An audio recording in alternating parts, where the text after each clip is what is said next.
Hi everyone, कैसे हैं आप लोग।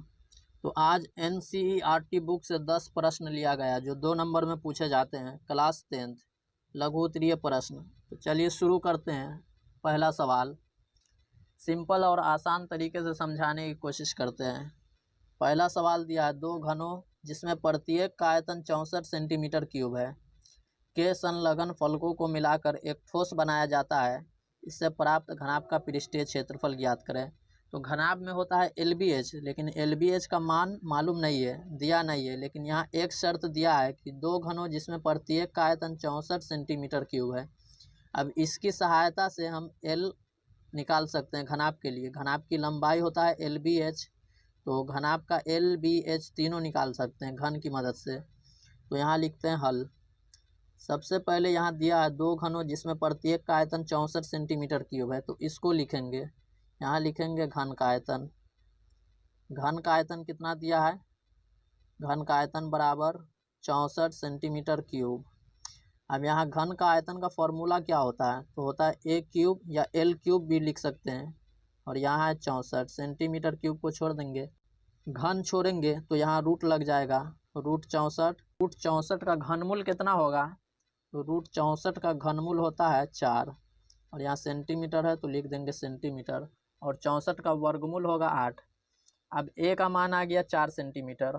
अब 2 घन है, 2 घन को जोड़ेंगे तो लंबाई बढ़ जाएगा, लेकिन चौड़ाई और ऊंचाई नहीं बढ़ेगा। 2 घन को जोड़ेंगे तो उसमें लंबाई बढ़ जाता है, लेकिन चौड़ाई और ऊंचाई नहीं बढ़ता है। तो L का मान डबल हो जाएगा। यहाँ 4 है तो L का मान हो जाएगा 8। तो नीचे लिखेंगे L बराबर, घनाभ में L बराबर हो जाएगा 4 का डबल 8 सेंटीमीटर, लंबाई बढ़ जाएगा। उसके बाद होता है B का मान 4 ही रहेगा, 4 सेंटीमीटर। और H का भी मान 4 ही रहेगा, 4 सेंटीमीटर। अब यहाँ लिखेंगे घनाभ का पृष्ठीय क्षेत्रफल, क्योंकि घनाभ का पृष्ठीय क्षेत्रफल ही निकालना है। तो यहाँ लिखते हैं घनाभ का पृष्ठीय क्षेत्रफल। इसका फॉर्मूला होता है 2 into LB plus BH plus LH। 2 into L को B से गुना करेंगे। L कितना है? 8 गुन्ने B कितना है? 4। तो 4 प्लस यहाँ B को H से गुना करेंगे। B कितना है? 4 गुन्ने H है 4 प्लस, अब यहाँ L कितना है? तो 8 गुन्ने और H कितना है? 4। अब यहाँ 2 इंटू 8 चौका 32 प्लस 4 चौका 16 प्लस 8 चौका 32। अब यहाँ तीनों को जोड़ेंगे तो ब्रैकेट ख़त्म हो जाएगा। तीनों को जोड़ने पर होगा 80, और 80 को 2 से गुना करेंगे तो 8 दूना 16 इज़ द 8 दूना 16 160 सेंटीमीटर स्क्वायर। यहाँ क्षेत्रफल है तो लिखना है centimetre square is the right answer. दूसरा सवाल दिया है यदि बहुपद x cube minus 3x square plus x plus 1 के शून्यक a minus B comma a plus B हो तो a तथा b का मान ज्ञात कीजिए। तो यहाँ सबसे पहले जो बहुपद दिया है उसको लिखते हैं। हमारा सवाल क्या दिया है? बहुपद बराबर, लिखते हैं हल। बहुपद बराबर दिया है x cube minus 3x square plus x plus 1। अब यहाँ a का मान कितना है? तो यहाँ लिखेंगे a का मान, x क्यूब से पहले क्या है? कुछ नहीं है, तो a का मान होगा 1। उसके बाद लिखते हैं b का मान, x स्क्वायर से पहले -3 है तो b का मान होगा -3, कॉमा c का मान कितना होगा? x से पहले कुछ नहीं है 1 है तो c का मान होगा 1, कॉमा और d का मान भी होगा 1। अब यहाँ 3 शून्यक दिया हुआ है। एक शून्यक है a माइनस बी, और दूसरा शून्यक है a, और तीसरा शून्यक है a प्लस बी। तो ये है अल्फ़ा का मान, और ये है बीटा, और ये है गामा। तो यहाँ लिखना है alpha plus beta plus gamma. इसका सूत्र होता है -b/a। अब अल्फ़ा का मान है a माइनस बी, तो यहाँ लिखेंगे a माइनस बी। उसके बाद यहाँ प्लस है तो प्लस बीटा का मान कितना है? a, यहाँ लिखेंगे a प्लस, और गामा का मान है a प्लस बी, तो यहाँ a प्लस बी बराबर। अब यहाँ b का मान रखना है, b का मान सवाल में से रखना है। तो यहाँ a का मान है 1, तो यहाँ नीचे आ जाएगा 1, तो 1 ख़त्म हो जाएगा। और b का मान कितना है, b का मान है -3 और यहाँ भी माइनस है तो माइनस माइनस प्लस गुना होगा तो, और b का मान यहाँ कितना लिखना है 3। अब यहाँ तीर का निशान देंगे क्योंकि बराबर आ गया। यहाँ ब्रैकेट को हटा देते हैं, यहाँ b से b को कटा देंगे। उसके बाद बचा ए कितना है 3 पीस है, तीनों को जोड़ेंगे तो होगा 3 है बराबर 3। अब यहाँ 3 से 3 को कटाएंगे तो यहाँ होगा, इसलिए a बराबर 1। अब a का मान आ गया 1। अब b का भी मान निकालना है, यहाँ है a और b दोनों का मान ज्ञात कीजिए। अब b का मान कैसे निकालेंगे, तो त्रिघात बहुपद के शून्यकों का गुणनफल सूत्र होता है alpha into beta into gamma बराबर -d/a। अब यहाँ अल्फा का मान वही है जो इसमें मान रखे थे, अल्फा बीटा गामा बोलते शून्यक को, और 3 शून्यक दिया है सवाल में।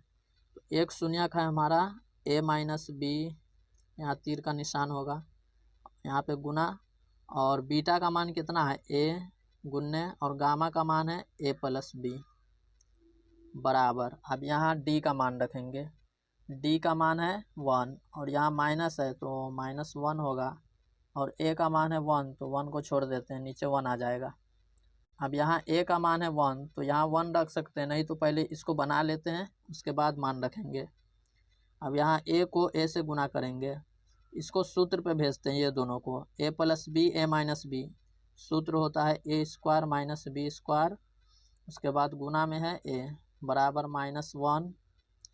अब यहाँ ब्रैकेट से पहले a है तो a से दोनों में गुना होगा, a² में और b² में। तो a से गुना करेंगे a² में तो होगा a³ उसके बाद a से गुना करेंगे -b² में तो प्लस माइनस -ab² बराबर -1।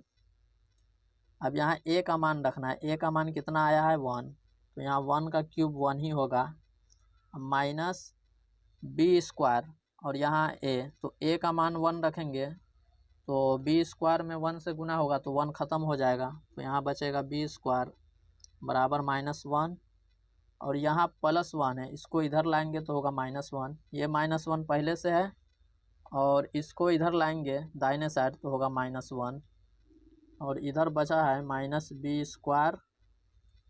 अब -1 और -1 जोड़ेंगे तो कितना होगा -2, यहाँ होगा -2, यहाँ माइनस से माइनस को कटाएंगे और स्क्वायर छोड़ेंगे तो यहाँ रूट लगेगा तो b बराबर हो जाएगा √2 और रूट में कोई संख्या जाता है तो प्लस माइनस हो जाता है। अब यहाँ a का मान आ गया 1 और b का ±√2, यही आंसर होगा। तो यहाँ लिखेंगे अतः a का मान कितना है 1, b का मान कितना लिखना है ±√2 इज़ द राइट आंसर। तीसरा सवाल है त्रिभुज का क्षेत्रफल ज्ञात कीजिए जिसके शीर्ष 2, 3, -1, 0 तथा 2, -4 है। तो यहाँ त्रिभुज का क्षेत्रफल निकालना है तो यहाँ एक त्रिभुज बनाते हैं, ये हो गया त्रिभुज, इसका नाम दे देते हैं ABC। तो ये है a का मान ऊपर वाला, तो यहाँ है 2, 3, उसके बाद -1, 0, ये है b का मान -1, 0 और c का मान है 2, -4। अब यहाँ हल करते हैं, लिखते हैं हल। a का मान कितना है, a का मान है 2, 3, तो ये होता है x1 y1 पहला वाला। त्रिभुज के क्षेत्रफल में यह है x1 y1, x2 y2, x3 y3। उसके बाद b का मान कितना है, तो b का मान है -1, 0 बराबर ये होगा x2 y2। उसके बाद c का मान कितना है 2, -4, 2, -4, ये है x3 y3। अब यहाँ लिखते हैं त्रिभुज ABC का क्षेत्रफल। त्रिभुज ABC का क्षेत्रफल, इसका सूत्र होता है 1/2 x1 y2 - y3 plus x2 y3 - y1 plus x3 y1 - y2। ये त्रिभुज के क्षेत्रफल का सूत्र है 1/2 x1 y2 - y3 plus x2 y3 - y1 plus x3 into y1 minus y2। अब सब का मान ऊपर दिया है तो सब का मान रखेंगे, x1 x2 x3 तीनों का मान ऊपर दिया है तो यहाँ लिखेंगे बराबर 1/2 इंटू x1 का मान कितना है, यहाँ पहले जो है x1 x2 x3 और दूसरे में है y1 y2 y3। x1 का मान कितना है पहला में तो 2, उसके बाद ब्रैकेट y2 कितना है तो y2 है 0, उसके बाद y3 कितना है -4 और यहाँ भी माइनस है तो +4 होगा। उसके बाद मान रखना है x2 का मान है -1 तो यहाँ होगा -1 इंटू y3 का मान कितना है -4 और y1 का मान कितना है तो -3 तो यहाँ लिखेंगे -3। उसके बाद x3 का मान है +2 इंटू y1 का मान है 3। उसके बाद लिखेंगे y2 का मान है 0, लिखेंगे -0 ब्रैकेट। अब यहाँ लिखते हैं 1/2 इंटू यहाँ 4 में 0 जोड़ेंगे तो होगा 4 और 2 में गुना होगा तो 4 दूना 8। अब यहाँ -4 और -3 जुट जाएगा तो हो जाएगा -7। अब -7 को गुना करेंगे -1 से तो माइनस माइनस प्लस और 7 को गुना करेंगे 1 से तो होगा 7। उसके बाद 3 में से 0 घटाएंगे तो होगा 3 और 3 को 2 से गुना करेंगे तो 3 दूना 6। अब यहाँ लिखेंगे 1/2। अब यहाँ ब्रैकेट को हटाएंगे तो गुना होगा, अब यहाँ जुड़ जाएगा तीनों 8 7 15 6 21। अब 21 को 1 से गुना करेंगे तो होगा 21 और बट्टे में 2। अब त्रिभुज का क्षेत्रफल निकालना है तो यहाँ लिखेंगे वर्ग मात्रक इज द राइट आंसर। यहाँ वर्ग इकाई भी लिख सकते हैं वर्ग मात्रक की जगह पर। यहाँ हल करते हैं, सवाल दिया है 7/80। अब 80 का एलसीएम करना है और बट्टे में अगर 2 2 हो तो शांत होगा और 5 5 हो तो शांत होगा और 2 5 दोनों मिलकर आए फिर भी शांत होगा और 2 5 के अलावा अगर कुछ भी आ गया गुणनखंड में तो अशांत होगा। तो यहाँ लिखेंगे 7/80। अब यहाँ 80 का एलसीएम करके लिखते हैं कितना होता है तो यहाँ रफ में करते हैं 80 का एलसीएम 2 से 40 2 से 20 2 से 10 2 से 5 तो यहाँ आया है 2 गुन्ने 2 गुन्ने 2 गुन्ने 2 गुन्ने 5। अब यहाँ 2 कितनी मर्तबा है तो 1 2 3 4 और इसको गुना करने पर 80 आना चाहिए। 5 दूना 10 दूना 20 दूना 40 दूना 80 आ रहा है। अब ऊपर में है 7 और 2 2 2 2 4 पीस है तो लिखेंगे 2 के ऊपर 4 यानी 2 का पावर 4। अब यहाँ 5 अकेले है तो यहाँ लिखेंगे 5। अब इसका गुणनखंड कितना आया है, यहाँ 2 2 है और 5 5 है तो इसका रूल होता है अगर बट्टे में 2 2 हो और 5 5 हो तो शांत होगा और 2 5 के अलावा अगर कुछ भी हो तो अशांत होगा। तो इसमें 2 और 5 है तो ये हो जाएगा शांत। तो इसके नीचे बराबर दे के लिखेंगे शांत इज द राइट आंसर।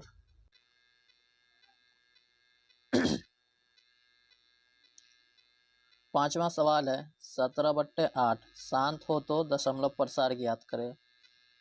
तो हल करते हैं। दशमलव प्रसार उसी का ज्ञात किया जाता है जो शांत होता है। तो पहले इसको जांचते हैं शांत है या अशांत। तो लिखते हैं 17/8 8 का गुणनखंड करेंगे तो होगा 2 गुन्ने 2 गुन्ने 2 और ऊपर में है 17 और यहाँ 2 कितनी मर्तबा है तो 2 3 मर्तबा है तो लिखेंगे 17/2 का पावर 3। तो जिस परिमेय संख्या के हर का अभाज्य गुणनखंड 2 और 5 हो तो वो शांत होता है तो इसमें 2 आ गया तो शांत होगा। अब इसका दशमलव प्रसार निकालना है तो इसमें ऊपर नीचे सेम चीज़ से गुना करना होगा। जो चीज़ से नीचे गुना करेंगे उसी से ऊपर भी गुना करना होता है।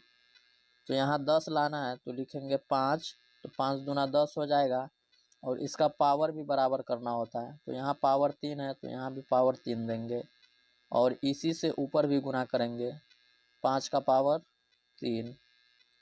अब ऊपर में होगा 17 गुन्ने 5 का पावर 3 है तो 3 मरतबा गुना होगा 5 गुन्ने 5 गुन्ने 5 तो होगा 125 और बट्टे में 5 को 2 से गुना करेंगे तो होगा 10 और यहाँ पावर जो है कॉमन लेंगे, दोनों में 3 3 है तो 3 कॉमन लेंगे।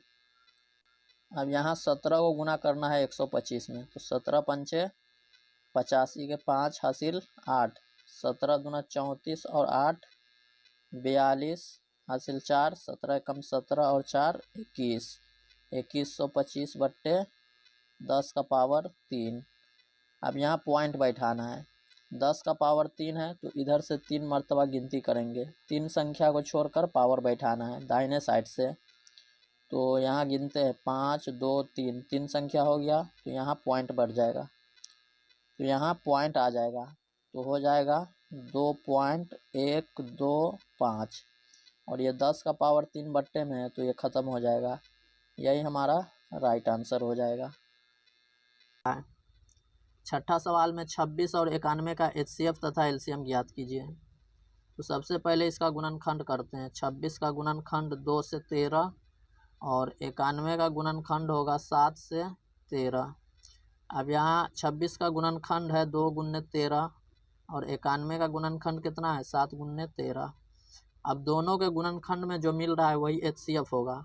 तो 26 के गुणनखंड में है 2 13 तो यहाँ 13 है और 91 के गुणनखंड में है 7 13, तो दोनों में 13 13 मैच कर रहा है, तो यहाँ लिखेंगे HCF बराबर 13।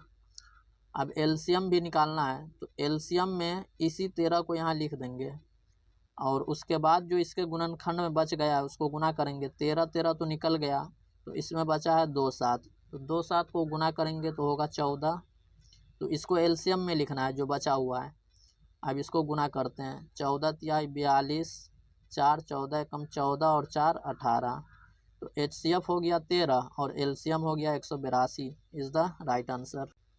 सातवां सवाल रियल नंबर का सवाल है। सिद्ध कीजिए कि 5 माइनस रूट 3 एक अपरिमेय संख्या है। अपरिमेय संख्या है लेकिन सिद्ध करने के लिए बोल रहा है, तो इसको बनाते हैं। तो इसमें सबसे पहले मानना होता है, लिखेंगे हल माना कि 5 माइनस रूट 3 यहाँ अपरिमेय है तो इसका उल्टा मानना है, परिमेय संख्या है। माना कि 5 माइनस रूट 3 एक परिमेय संख्या है, परिमेय संख्या है। अब यहाँ परिमेय संख्या है तो P बट्टे Q के रूप में लिख सकते हैं, तो यहाँ लिखेंगे 5 माइनस रूट 3 बराबर P बट्टे Q। अब यहाँ क्या करना है, तो यहाँ तीर का निशान देंगे और रूट वाला को उधर भेजते हैं और P बट्टे Q को इधर लाएंगे, तो यहाँ लिखेंगे 5 बट्टे इसके नीचे 1 मानते हैं और P बट्टे Q को बाएं साइड लाएंगे तो इसमें प्लस है तो हो जाएगा माइनस P बट्टे Q, और रूट 3 माइनस में है बराबर के उधर जाएगा तो हो जाएगा प्लस रूट 3। Q हो जाएगा LCM। अब यहाँ Q में 1 से भाग करेंगे तो होगा Q और Q को 5 में गुना करेंगे तो होगा 5Q माइनस। अब यहाँ Q भाग करेंगे तो होगा 1 और 1 को P में गुना करेंगे तो होगा P बराबर रूट 3। अब यहाँ 5Q माइनस P बट्टे Q, तो ये परिमेय संख्या है और बराबर के उधर है रूट 3, तो रूट 3 है अपरिमेय संख्या। बस इतना ही बनाना था। तो नीचे इसका आंसर लिखते हैं, आप किस तरह लिखना है, तो लिखेंगे 5Q माइनस P बट्टे Q एक परिमेय संख्या है, परिमेय संख्या है। उसके बाद लिखते हैं रूट 3 एक अपरिमेय संख्या है, अपरिमेय संख्या है। अब नीचे लिखेंगे 5Q माइनस P बट्टे Q बराबर रूट 3। परिमेय संख्या और अपरिमेय संख्या बराबर नहीं होता है तो इसको कट कर देंगे। अब यहाँ लिखते हैं हमारा मानना गलत हुआ, हमारा मानना गलत हुआ।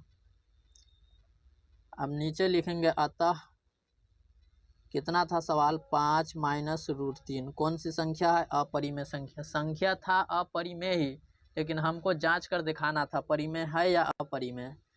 तो 5 माइनस रूट 3 जो है वो अपरिमेय संख्या ही है, तो यहाँ लिखेंगे अतः 5 माइनस रूट 3 एक अपरिमेय संख्या है, अपरिमेय संख्या है।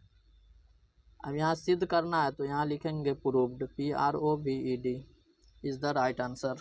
दो क्रमागत धनात्मक पूर्णांकों का गुणनफल कितना है, 306 है। तो हमें पूर्णांकों को ज्ञात करना है, लेकिन पूर्णांक दिया नहीं है तो मानेंगे पहला पूर्णांक और दूसरा पूर्णांक। यहाँ लिखते हैं हल। माना कि पहला पूर्णांक कितना होगा, x, और दूसरा पूर्णांक यहाँ लिखेंगे तथा दूसरा पूर्णांक कितना होगा, दो लगातार धनात्मक पूर्णांक। तो पहला होगा x, और लगातार धनात्मक माने होता है प्लस में। कोई भी संख्या अगर हम मानेंगे तो प्लस में मानेंगे। तो पहला धनात्मक पूर्णांक हो गया x, तो दूसरा लगातार कितना होगा, क्रमागत माने होता है लगातार, तो दूसरा क्रमागत धनात्मक पूर्णांक होगा x + 1। इसको याद रखना है। अब यहाँ लिखते हैं प्रश्न से अब सवाल बोल रहा है कि दो क्रमागत धनात्मक पूर्णांक, तो दोनों पूर्णांक मान लिए। अब दोनों का गुणनफल कितना है, 306, तो दोनों को गुणा करने पर 306 प्राप्त होता है। तो यहाँ लिखेंगे x × x + 1, गुणा कर दिए दोनों को, और दोनों को गुणा करने पर कितना मिलता है, 306। तो यहाँ 306। अब x को गुणा करेंगे x में, तो x², और x को 1 में गुणा करेंगे +x। अब यहाँ 306 प्लस में है, तो इसको इधर लाएंगे तो होगा -306 बराबर 0। अब इसका गुणनखंड कितना होगा, 17 और 18। तो इसको यहाँ लिखेंगे x² -306 बराबर 0। गुणनखंड में सिर्फ बीच वाला चेंज होता है, शुरू में और लास्ट में चेंज नहीं होता है। यहाँ लास्ट में है 306 और x² का गुणांक 1 है, तो 1 में 306 को गुना करके इसका गुणनखंड करेंगे, लिखेंगे +18x - 17x। 18 17 को गुना करेंगे तो होगा 306।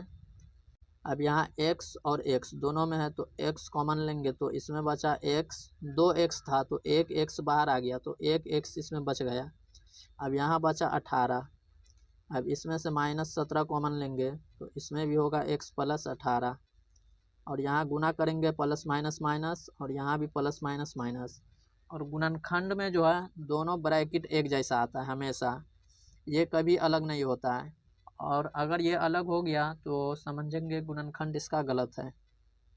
गुणनखंड में दोनों ब्रैकेट एक जैसा आता है। अब यहाँ लिखेंगे x + 18।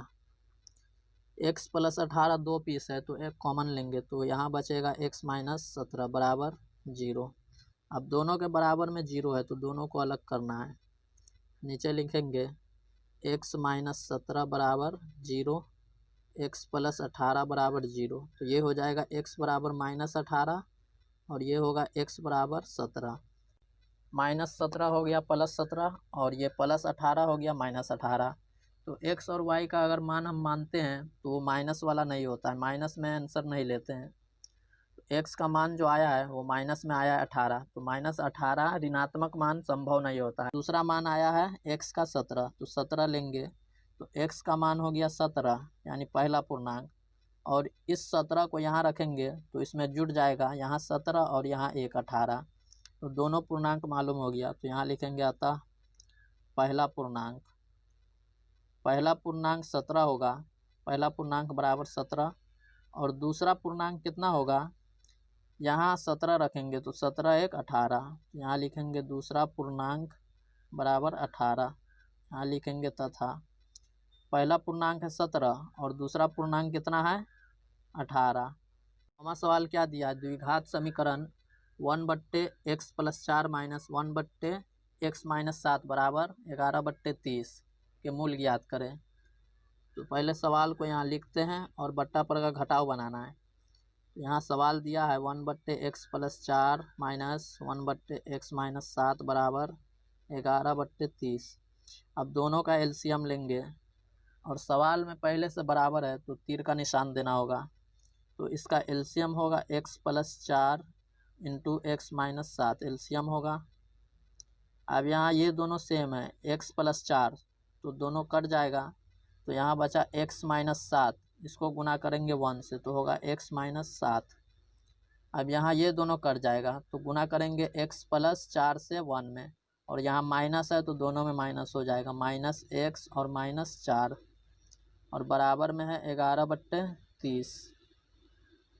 अब ऊपर में x प्लस में है x माइनस में है, दोनों कट जाएगा, और -7 और -4 हो जाएगा -11 और बट्टे में यहाँ x को x से गुना करेंगे तो होगा x²। उसके बाद x से गुना करेंगे 7 में तो -7x और यहाँ 4 को गुना करेंगे x में तो 4x। उसके बाद 4 से 7 में गुना करेंगे तो प्लस माइनस माइनस 7 चौका 28 बराबर 11/30। यहाँ 11 और 11 काट सकते हैं, ऊपर ऊपर बराबर है तो -1 ऊपर बच गया। अब यहाँ लिखेंगे x²। -7x में से +4x घटाएंगे तो बड़ी संख्या में माइनस है तो माइनस होगा। 7 में से 4 घटाएंगे तो होगा 3x और यहाँ -28 है। उसके बाद 30 को गुना करेंगे, यहाँ -1 बचा हुआ है तो होगा -30।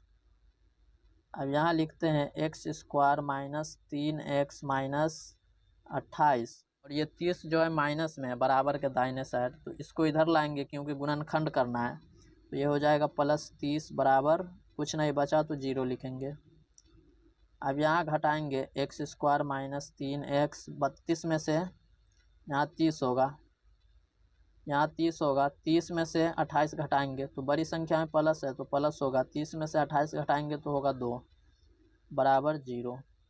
अब इसका गुणनखंड कितना होगा तो शुरू में उसी तरह लिखना है और लास्ट में भी उसी तरह, चेंज बीच में होगा।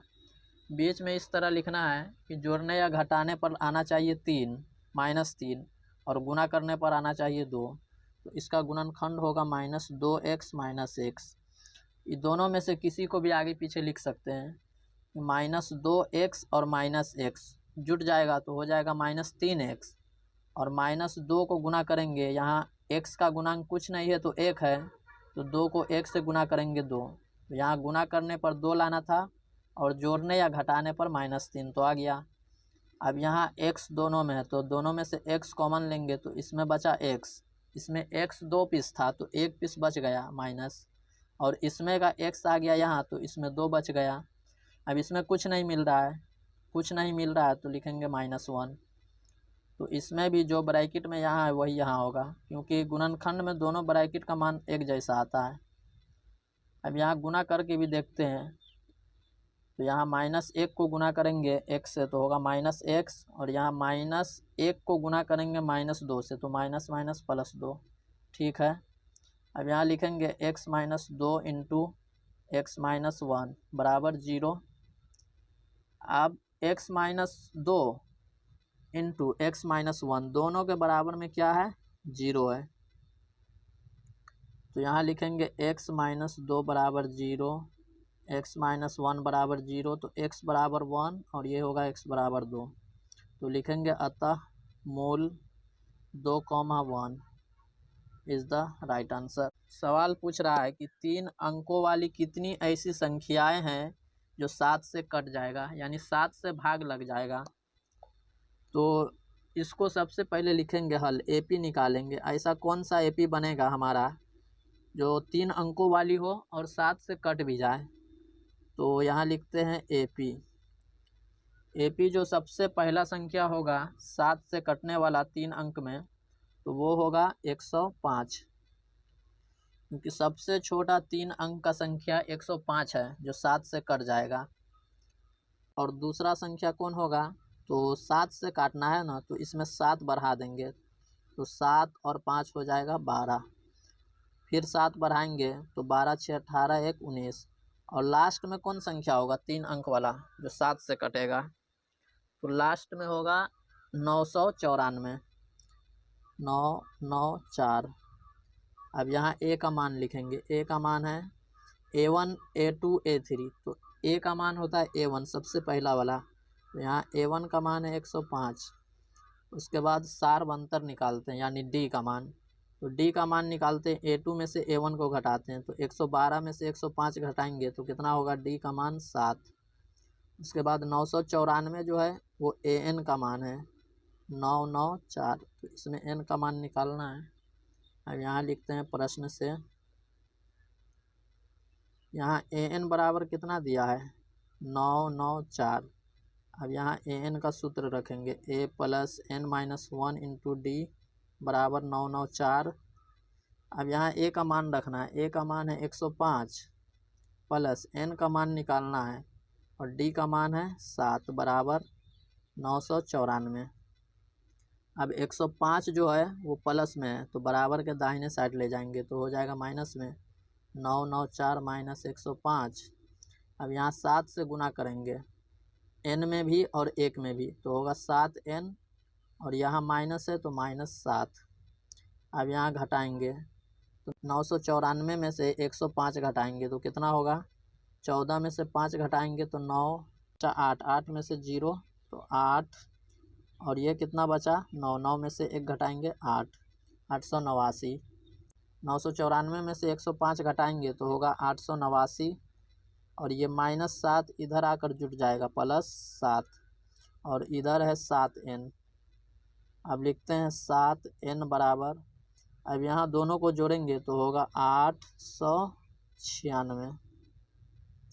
889 में जोड़ेंगे 7 तो होगा 896। अब इसको भाग करते हैं कितना मर्तबा में करता है तो यहाँ लिखेंगे इसलिए n बराबर 7 से भाग करते हैं, 7 से भाग करेंगे 896 में, 7 एकम 7, 1 9, 7 दूना 14, 5 6, 7 अट्ठे 56, 128।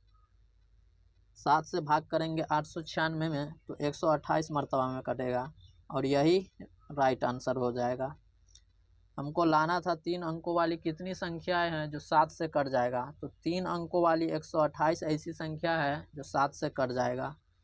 तो यहाँ n बराबर 128 आ गया, तो यही हमारा राइट आंसर हो जाएगा।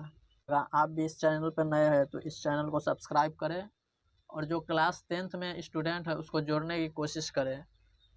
फिर मिलते हैं नेक्स्ट क्लास में, तब तक के लिए बाय, खुदा हाफिज़, जय हिंद।